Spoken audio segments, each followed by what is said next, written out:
Welcome to Mission Evolution Radio Show with Gwilda Wiyaka, bringing together today's leading experts to uncover ever-deepening spiritual truths and the latest scientific developments in support of the evolution of humankind. For more information on Mission Evolution Radio with Gwilda Wiyaka, visit www.missionevolution.org. And now, here's the host of Mission Evolution, Miss Gwilda Wiyaka. That is not how I remember it. Do you ever question whether someone recounting an event you were involved in is distorting the truth or just has a poor memory? Is there a third option? Mission Evolution Radio TV show is coming to you around the world on the X-Zone Broadcast Network, xzbn.net. With us this hour to explore the science behind the Mandela Effect is Cynthia Sue Larson. Cynthia is the best-selling author of several books, including Quantum Jumps, Reality Shifts, and The Mandela Effect and Its Society. She has a degree in physics from UC Berkeley, an MA degree, and a Doctor of Divinity. Cynthia is a founder of RealityShifters, the first president of International Mandela Effect Conference, and the managing director of Foundations of Mind. Her website, RealityShifters.com. Cynthia, thanks for joining us on the show again. Oh, thank you so much for having me, Gwilda. Such a pleasure. It's always so fun to work with you. So, what is the Mandela Effect? Well, the simplest way for me to describe it is to sum it up as collective alternate memories. And I'm specifically using a term that's different than what you might see if you look it up on the internet. You might find something like false memory syndrome. But to attribute such a cause to what we're encountering and noticing seems premature. And especially for those of us who are recognizing this is actually a real phenomenon. We're not mistaken. These are not false collective memories. It's really alternate collective memories. That's pretty fascinating. I think that difference in definition, we'll have fun with that for the next hour. So you have a degree in physics. How did that lead you to your interest in the Mandela Effect? Well, pretty naturally, because I have an interest in exploring the nature of reality. So if you have that kind of a mind like I do, and you really want to go deep into what is it, then pretty soon, like almost instantly, when you encounter quantum physics, then you've come face to face with the fact that maybe everything really is ultimately consciousness, and you can't get under consciousness itself. And that would be, to quote the words of Max Planck, the father of quantum physics, consciousness, you just can't get behind it. It is the ultimate reality. That quantum physics has just opened up all sorts of things, hasn't it? Yes. I think in a good way for those of us who experience things like synchronicity or things that don't seem to have an easy, simple explanation within typical traditional science and physics. So then we like quantum physics. So is the Mandela Effect just a trick of the mind? I've heard people say that that's what it is. For me, it's not, because I've seen flip-flops where something has gone one way and then gone to another state, and I see it moving. And so something like that, it's much harder for me personally to say that I'm imagining things. For me, I saw a business name, Costco. It had a T in it. The T vanished for a brief time. It was Costco when I looked at the signs and the advertisements. And then it went back to the Costco again. Now that's pretty hard to miss when you see something going back and forth like that. So that would be one way that people like myself can be pretty certain, like, okay, definitely something changed. It changed back. It changed again. It's kind of like noticing maybe you're walking in and out of possible timelines or parallel universes, if you will. Now that brings up a whole bucket of worms, doesn't it? So I've always wondered, if you step to a different timeline, when you're on that different timeline, is there a different past and a different future than on the timeline from before? Absolutely. Yes. And this is part of the phenomenon as well. I'm laughing because it's frustrating for people who notice something changed. Maybe it didn't do the flip-flop thing, but then like Berenstain Bears, you want to find proof. Like, wait a minute, they changed it. I know it used to be Berenstain Bears. And so you go back to try to find evidence, and it looks like everything changed, including I mean, it's always been just Berenstain Bears, which doesn't make any sense to your mind, perhaps. And the frustration then becomes one of feeling like you've walked into this alternate reality where all of the pre-existing evidence and the history and the facts point back to this new change that is not the way you remember it. It kind of makes a person doubt their sanity, I would think, at times. Right. And that's why it's important to talk about this phenomenon if those of us who are experiencing it notice that cornucopia from Fruit of the Loom is gone, but we remember it, and we remember it the same way. So when there are researchers doing studies to find out, like, what, do people notice fruit on a plate as the logo, or how do they remember it? But strangely, most of us remember the exact same thing. We remember this cornucopia. In fact, that's how some people learned the word and the idea cornucopia. Because in America, we have American Thanksgiving, and that's sort of a theme, is to imagine this sort of twisty, sort of a snail-shaped, like a spiral basket with fruit pouring out of it to signify abundance at a time of harvest festival. And so which way is it right now? On the plate or on the cornucopia? Neither. There's nothing at all. There went the underwear. Yeah, the t-shirts, the underwear. People sometimes they'll say like, "Oh, I remember," or "I've got evidence." They might find something that indicates here is the cornucopia, and I can't speak to that. I don't know. Usually, there isn't any such evidence, including with the company itself, because some people have checked with the company. I got a response from them on social media, I think last year, where they were saying it was a cute statement, like they can't confirm or deny it or something funny like that. So what's the science behind the Mandela effect? Well, there are lots of theories presented within the realm of quantum physics to explain the possibility of, to explain the reality. Let's start there. The reality that you can have a superposition of states. And within quantum physics, you can have a situation where, for example, a photon is both a particle and a wave. It can be both. And in the wave function form, it can be smeared out in a probability wave. So that's quantum physics for you. And then when you look at how do you explain that and what interpretation of the physics is the reason that we're seeing that, okay, that's wide open territory. It's not pinned down yet. So it could be anything from many worlds interpretation, where there literally are these parallel possible universes, or it could be very holographic universe, like David Bohm was proposing.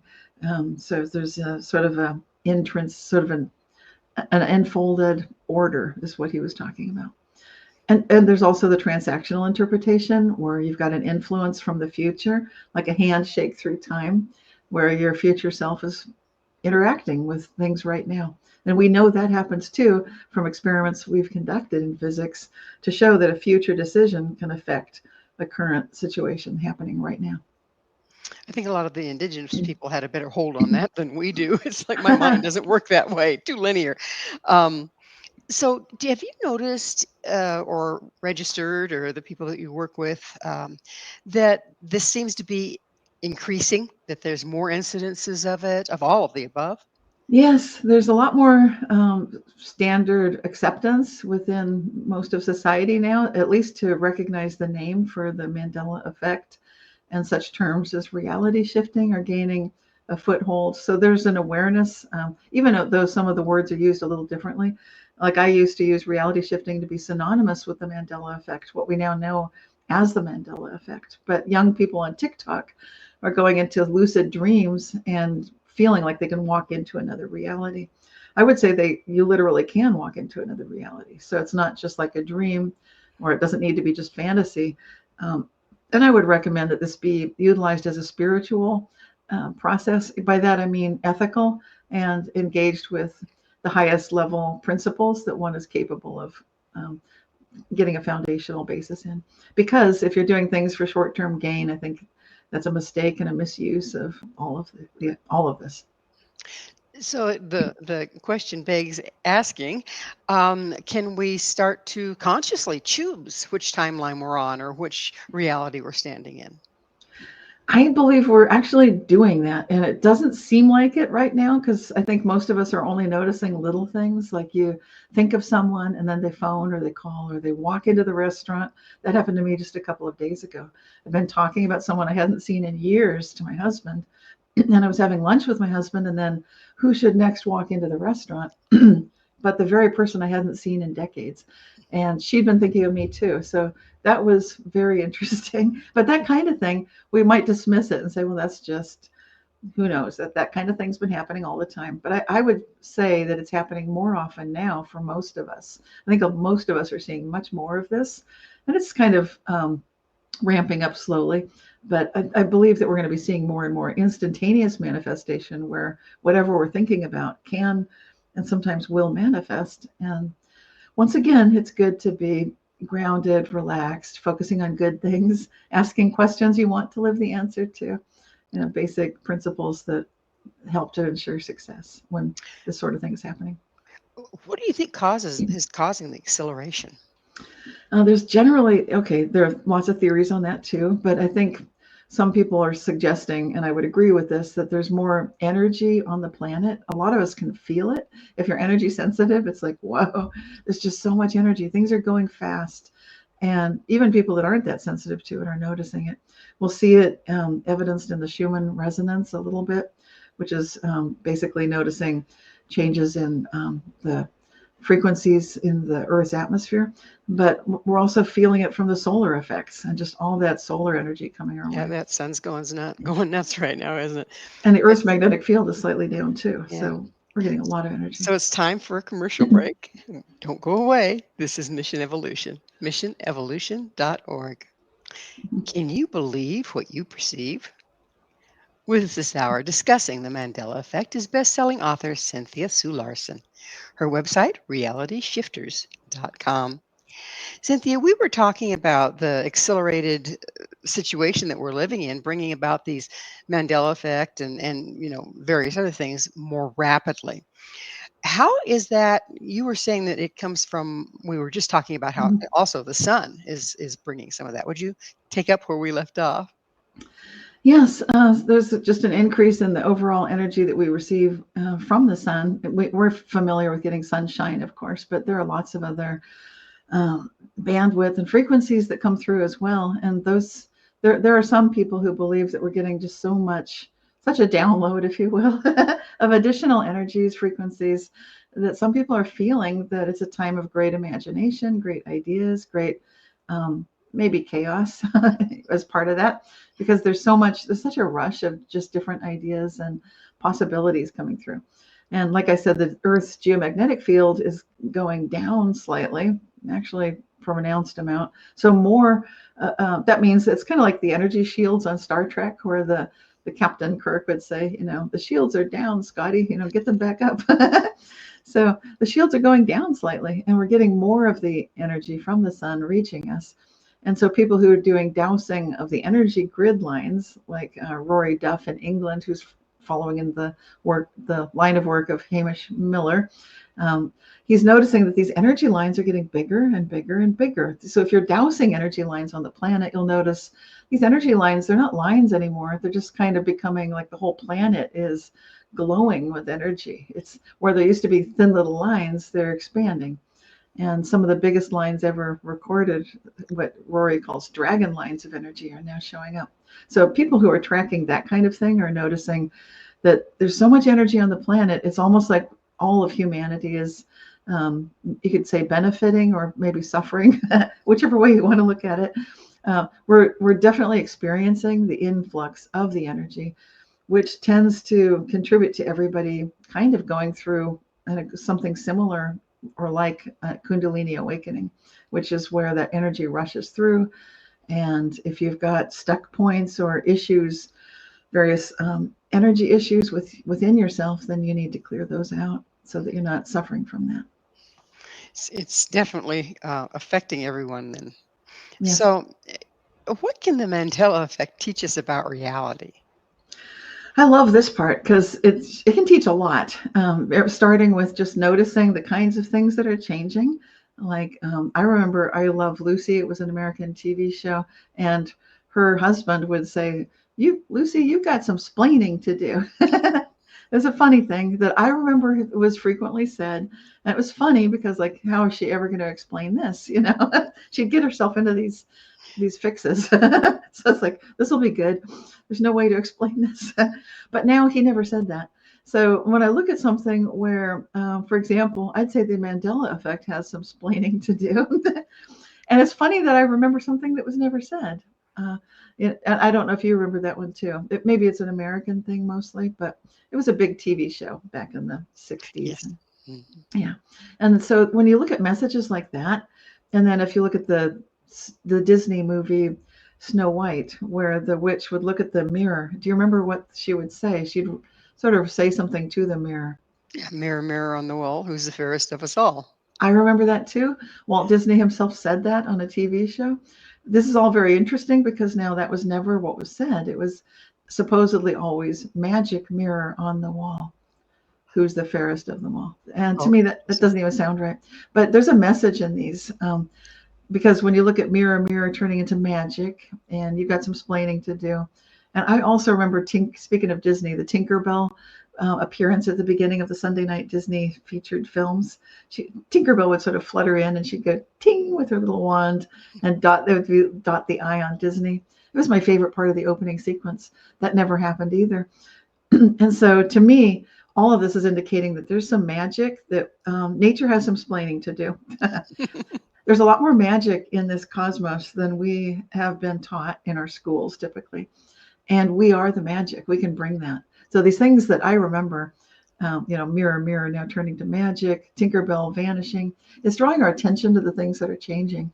And so if you look for the changes, then you notice there could be a message. That's one thing that the Mandela Effect is showing us.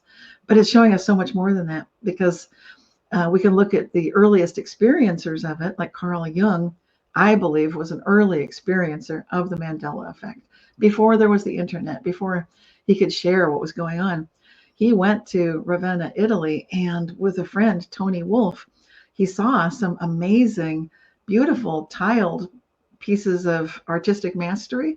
They were mosaics, 6 by 8 feet large in an octagonal room, 4 of them, huge, and describing these beautiful moments in the Bible and sort of spiritual stories. He talked about them for some time with Tony when he was there.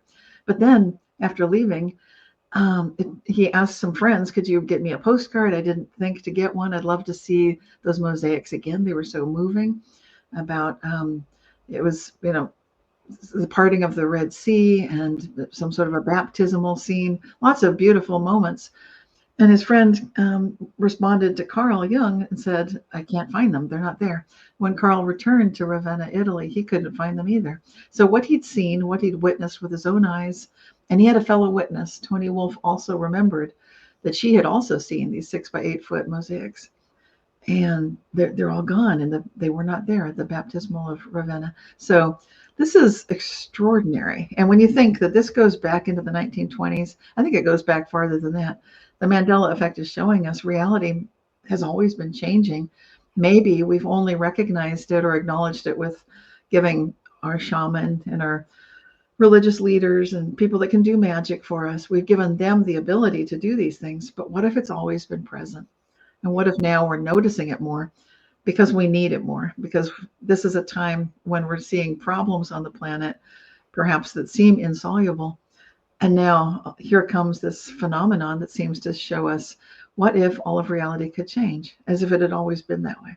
In other words, you're standing in one timeline, you don't like what's coming down the pike, so you just hop over? Yeah, it's conceivably, yes, in theory, it could be that simple. Obviously, in practice, even though it may seem simple, it may not be easy. And that's typically true of most of these esoteric practices, whether they're an internal art like Qigong or Tai Chi or martial arts, which I have practiced. Then these things require, even if they're simple, you don't just walk into a school and say, I will now master the 1-inch punch. It doesn't usually happen. Even if you know the steps, it's not going to happen that afternoon unless you put in years of training. And this is similar. It may not be years of training, but it requires attentional focus really being able to focus your attention on the desired reality and not go off course, it's like if you're the radio dial, you don't want to be tuning all the stations in at once and hearing noise. You need to be able to singularly tune in that one radio station, that one frequency, that one reality. Sans the ability to do that, aren't we just randomly popping around at this point? It may seem that way, but I would say there's a structure to everything. There's a hidden order, because I see too many synchronicities, too many amazing coincidences, meaningful coincidences. And I've talked with Bernie Beitman. He wrote a book about meaningful coincidences, and he's a psychologist. I ended up talking to him mostly about dogs for the time I was talking with him, because we both had so many experiences with dogs that were very meaningful. Where against all odds, it seemed like there's this hidden order in the universe. He'd found a missing dog when he'd gone to school as a little boy, and his dog was missing when he got home, and he just got on his bike. This is before the internet. And I think his mom just said, "Good luck with that." I don't know what she thought had happened to the dog, but for some reason he felt guided to go, I think, to the police station. And then in the process of taking his bike and traveling all that distance, I think crying because he was missing his dog so much. What happened to it? It was gone. He just happened to run into his dog, not literally, but he saw his dog right there. So it's like the path he'd chosen to take took him directly to the dog. And I've had so many experiences like that too. It's easier for children though, isn't it? Because they're not indoctrinated. Well, we can be like little children. We can, and I think listening to your program helps people get there, just to listen and keep an open mind to what we're talking about, because that alone is enough to start opening that door to embracing that possibility instead of shutting it out completely. You mentioned, you've said several times, well, that's not the way it is now, the fruit of the loom or whatever. But are we all on the same timeline at the same time, or is there a lot of different realities floating around out there? There are so many different realities. Yeah, and they change. Some of the books I've written have changed. That's wild. And I've talked to other authors that said their books have changed.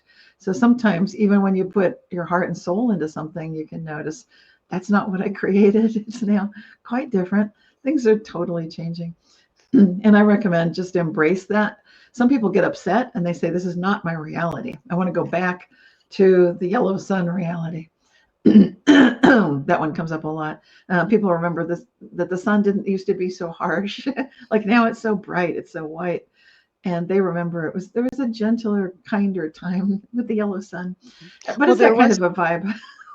There was a lot of prophecy, Mayan being one of them, of the time of the white sun that we're in, and it's supposed to be right about now, when the seemingly yellow sun is now white. Has a lot of this stuff been prophesized, what we're seeing now? Yes, it actually has. And that's true with the Hopi as well, that they had their prophecy rock that showed, it predicted in advance World Wars I and II, and that there'd be the great shakings is what it showed, giant gourds and great shaking. It didn't say that there'd be nuclear threat and so forth, but it did show that. And then it showed that one group of humans take a very different path at this time. And the humans that stay close with their relationships to the plants, animals, and each other continue on to the fifth world. Whereas those who do not stay close in relationships, they sort of float up into, looks to me like they go off into the cloud. Looks like, which is yet another world, right? Transhumanism. We're going to have to enter the world of a commercial break. You stay right there. We'll be back soon. This is Mission Evolution, missionevolution.org. Is there such a thing as mind over matter? If so, what does that say about matter? This is Mission Evolution, missionevolution.org. With us exploring the human consciousness is Cynthia Sue Larson. Her website, RealityShifters.com. Cynthia, what is the mind-matter influence? Yeah, mind-matter interaction is basically, it could be considered a branch of magic. This is something that I've heard from Dean Radin. He's the chief scientist at Institute of Noetic Sciences. And he describes that as the enchantment branch of magical practices. Now, it's interesting to have a scientist talking about magic like he does. But I was a participant this year in a very exclusive experiment that he conducted through ions. It was called the Sigil experiment, all about mind-matter interaction. And as a participant, I had to jump through several flaming hoops to show that I could hold attentional focus. Like we were just talking about before the break, attention really matters to be able to tune in that one channel, that one frequency that you want in order to receive, to be able to influence matter. So in the experiment, Dean Radin put out the call to tens of thousands of people, and hundreds, actually thousands responded, and then he winnowed it down to hundreds and then selected 50. And these 50 people, he's now got the final results out and he's publishing them. It's very exciting research because he basically selected individuals that would be capable, ideally, of having mind-matter interaction, where thanks to the focus of one's attentional direction, you could exert conscious agency on something outside of yourself. And in this case, it was an interferometer, which is, it's like a little box about yay big, about an inch tall, 3 inches wide, maybe 5 inches long. Mine came wrapped in copper foil, which to me looked like a Faraday cage, which basically is electromagnetic shielding.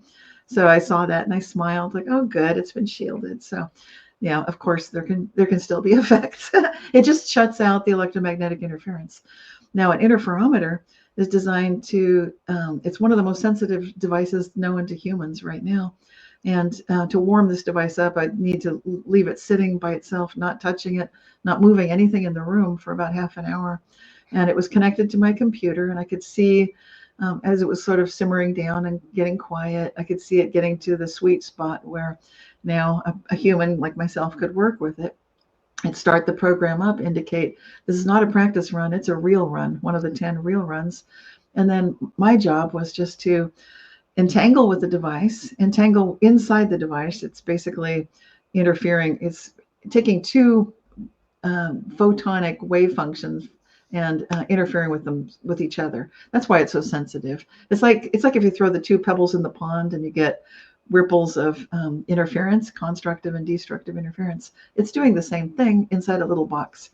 The feedback would be a light on the top of it going from sort of a reddish color to green to white. My goal was get it from green to white if possible.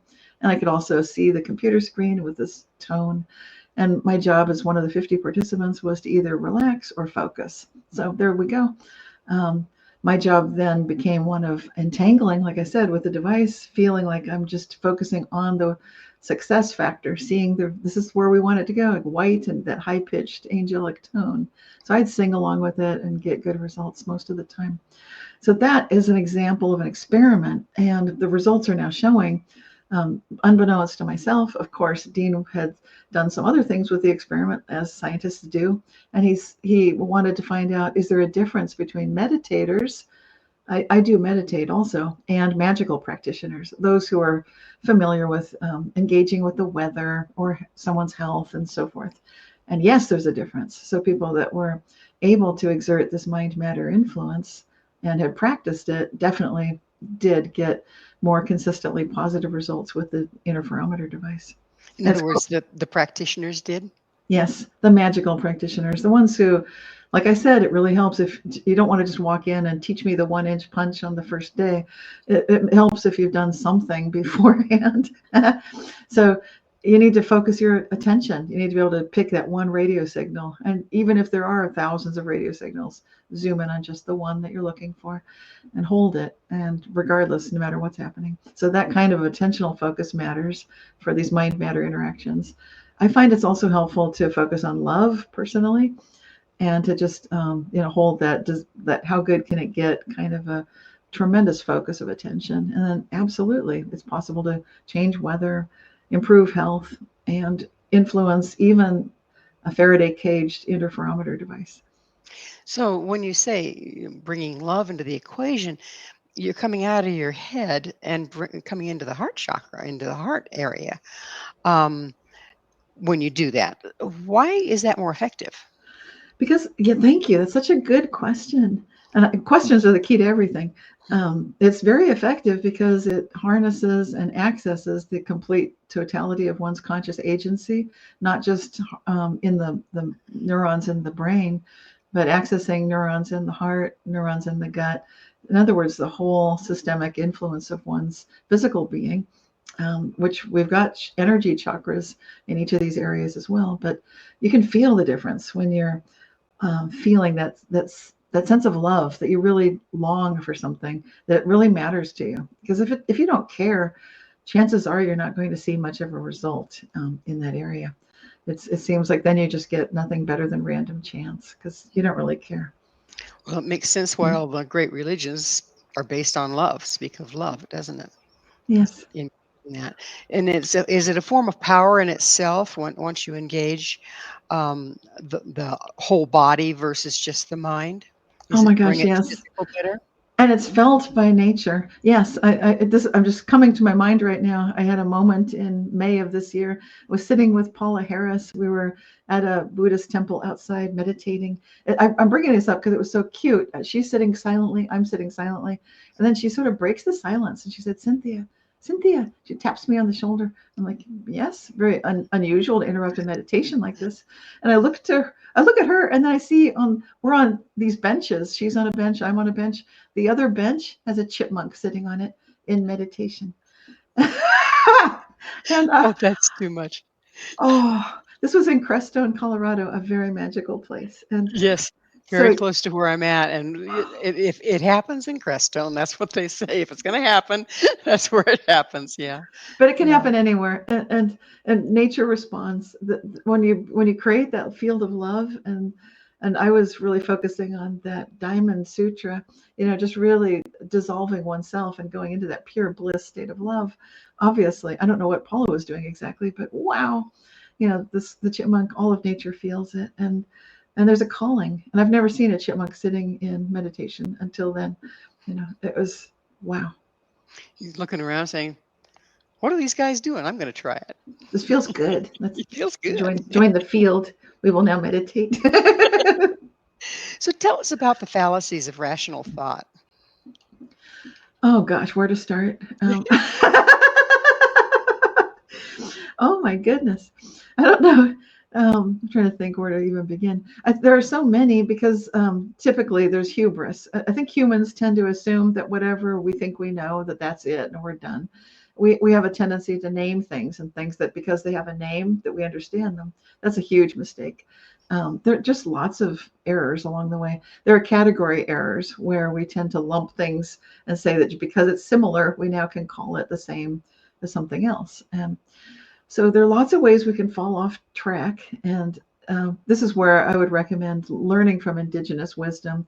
The reason I recommend that is because they have an approach when they go in nature of having soft eyes and observing without bringing the huge baggage of thinking that we already know. Like, oh, I know what a chipmunk is and I know what meditation is. If I thought I knew those things, the experience I just described might not have happened for me. I would have thought chipmunks don't meditate. Margot, I didn't see that. Right. Like, this can't be happening. Right. There's got to be something else. The chipmunk wanted food, so it sat exactly like we're sitting on the other bench. And wait a minute. So logical fallacies are constructed. They're constructs typically. And so it's basically painting ourselves into a corner rather than staying open-minded to continuing to constantly experience the unfolding wisdom that is the natural world. The cosmos can teach us directly if we're able to observe, free from the prescripts and the built-in dynamics of what we think to have been true. So we don't want to be too locked in. Do we start to get that switching effect possibly because we're opening, and so the opening is like a different world? I'd say so. Yeah, to me, nature is showing us, like, what if everything you're imagining could be happening in a parallel universe? I've seen these things happen, and I've essentially bilocated while daydreaming, so that other people have seen me doing what I thought I was simply daydreaming about. Now, what does that mean to me? It means be careful what I daydream, because it's probably happening somewhere. So this is part of why I recommend How Good Can It Get and this whole spiritual approach to everything, because I don't look at it like, oh, imagination is a safe zone to run amok and cause trouble. For me, that's not the case. So anyway. Isn't that where we're building things in our imagination before they become physical, right? Yes. Yeah, Well, we do. It's, again, time for us to take a commercial break. Please stay with us as Cynthia and I explore the nature of reality. This is Mission Evolution, www.missionevolution.org. Will humanity wake up in time? This is Mission Evolution, missionevolution.org. We're continuing our discussion with Cynthia Sue Larson. Cynthia, we've got all these nasty predictions, wars and, famine and the earth falling and the earth changes and all of this stuff. But from what you're telling me, they're just simply on a particular timeline that we can choose to not be on. And if that's the case, what about collective choice? How does that fit in there? Those are great questions. And I don't have all the answers here, but I'm certainly observing collective choices in the Mandela effect itself. It looks to me like rather than the kind of law of attraction sort of manifesting that people are familiar with after decades of practicing that kind of thing, that would be for an individual. Now it looks like, thanks to the Mandela effect, we're noticing that large numbers of people might notice a similar reality. Not that everyone on the planet does, but even the Mandela effect itself is named after Nelson Mandela. People are noticing that he did not die in 1987, but he continued to live. And that's strange and startling to people who remember he was on Robben's Island and did pass away. So that's an example of some people remembering one thing, others remembering something else. Therefore, that is the Mandela effect. And it's definitely the kind of thing that we notice collectively can be positive as well. It's good that I think it's a good thing that Nelson Mandela did not die in 1987. I'm one of the people that remembers that he did, but I'm grateful that he lived. And I've seen other people as well, such as the actor Larry Hagman. I saw him die before he actually died in the news. Jane Goodall, I've seen her die, and I hope she's still alive. So lots of these things are good signs when good people seem to outlive previous possible death. And then we've seen changes to our anatomy, our physiology, such as the heart moving closer to the center of the chest, kidneys moving up under the rib cage. These kinds of things happen. And that to me signifies great hope for all of humanity, that if millions of us can notice these changes, and maybe for everyone, they're not the big change. Some people say that was always that way. That's okay. Because that would be resonance of that particular timeline, if you want to look at it that way. But the good news is that collectively, if we find ourselves on a problematic timeline, we are learning, we're getting the sandbox tools, the playground tools to play with this phenomenon. And it does seem playful. The kind of changes we're seeing are typically having to do with logos and product names like Haas avocados, HAAS. That's what I remember. Now they've only been Hass, HASS. So things like that. It's relatively harmless. Nothing is really impacted in a bad way. To me, that looks like toys, like humanity is being gifted by consciousness with some practice toys. Like, how do you like playing in your sandbox with these little toys? And can you learn to work together to create a peaceful reality? Can you wish the best for everyone? Can you ask how good can it get for everybody? To me, that's what it looks like it's inviting us to do. And as we do that, then we can start witnessing that we can leave a lot of the bigger so-called insoluble problems behind. I'm definitely noticing that on this journey that I'm on to keep jumping timelines. So I think more of us are just not be where the problems are. Yeah, it's just recognizing that the consciousness itself is, in fact, just like Max Planck said, you cannot get behind consciousness. That means consciousness is the ultimate reality. And if you know that, like some of us are being invited to learn about, then we can start experiencing this for ourselves, experiencing this instant manifestation, transcending that temptation to fall into drama and get kind of fixated on a reality that we don't really like, but we can obsess and we can get grief-stricken about it, panicky and frightened about it, angry about it. If we fall into those traps, those sort of loops and cycles and dead ends, then we're inadvertently quantum Zeno effect locking in that quantum state system. And I would recommend don't do that. So I'm trying to figure out how you work this. Do we navigate timelines via resonance? Um, in other words, if our daydreaming or our intention or our envisioning, our dreams are held steady, they create a resonance with the outcome that we're imagining. Does it work something like that?